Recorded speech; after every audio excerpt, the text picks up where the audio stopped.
that there's evidence that there was a Celtic fort here. Quite when the Celts came here, you know, you had the Bronze Age, mostly on Dartmoor. If I had to say when they came here, I'd say approximately 1159 BC, give or take a month or two.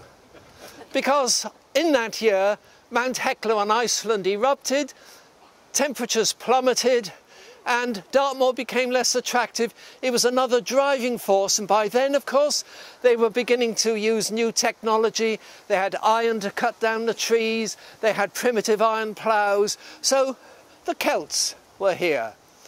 And then later, of course, the Saxons came, the Anglo-Saxons came.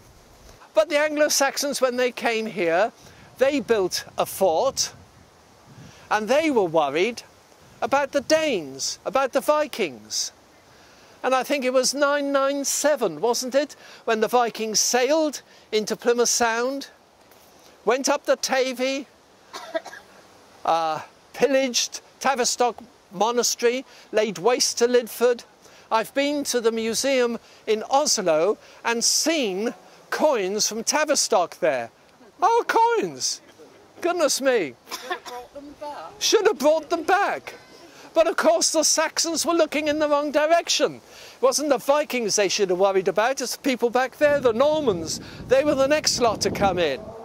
And the Normans, of course, cutting the story short, built this mound, put the castle on top, about 1100. And we are very fortunate in that we have what I've been assured is the earliest representation of a specific English castle. And you see that in this manuscript, they've used the Barbican, the gate at the far end of the bailey, as part of the P of Plympton. You can see the Christmas pudding with the shell keep on top. And in fact, later illustrations confirm this. In the middle there was a tower, a bit like sort of Disney World. And we're very lucky really to have this picture. You can see that gate there is obviously more or less where we're standing. But in fact, the first castle the Normans built was of wood. And we in Plympton have a habit of always being on the losing side. And Baldwin de Redvers, our Norman lord, he got on the wrong side of the Matilda versus Stephen, the period they call the Anarchy. We supported Matilda, trust us. And they sent down 200 knights and archers, vroomf. That was the end of that. But 3 years later, they built a stone castle. But the same story repeats itself. 1224, Henry III, wrong side. That's when the trebuchets came. That's when the 15-day siege took place. And you can see what happened to it. And as the years go by, we've had the Black Prince here, and we've had, of course, at the time of the Civil War, Prince Maurice used this as his base. I think there were something like 3,900 stationed in St Maurice. Can you imagine the impact that would have on the people living here as they sort of foraged for food and so forth, all right? There were 4 regiments of horse, 5 regiments of foot here. Goodness me. But anyway, let's go up to the top.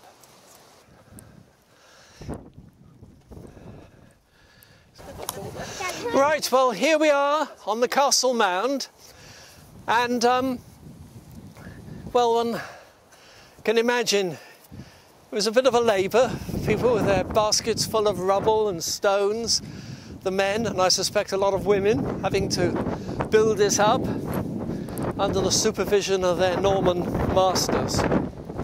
And we have 1 or 2 features about the structure of the castle that's quite interesting.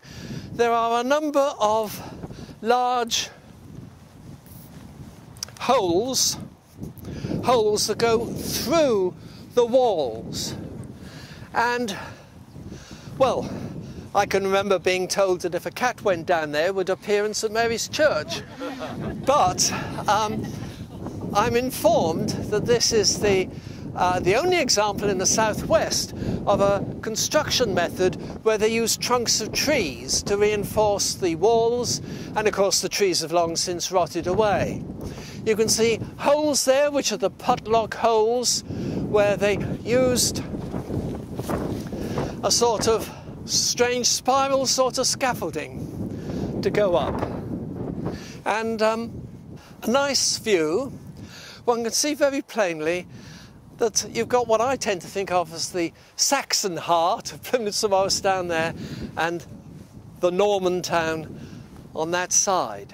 And of course, because of the way in which Plympton stagnated over the years, as Plymouth grew, so unlike places like Totnes, we didn't acquire the newer residential developments on the outskirts. So our boundaries are still the medieval boundaries that the Normans first set out. And it's nice to think that the open space on both sides of us, pathfields within the conservation area, and this area right up to where you can see the hut there is within the conservation area, and the proposal is that the Saltram Countryside Park will extend all the way from Saltram right up to our back walls, all the way along to Deep Lane, and it will be an area for informal recreation, for walking, cycling, that sort of thing. So hopefully we've got a little bit of green space that will be preserved for future generations, because it is very much the backdrop, the setting for this ancient borough.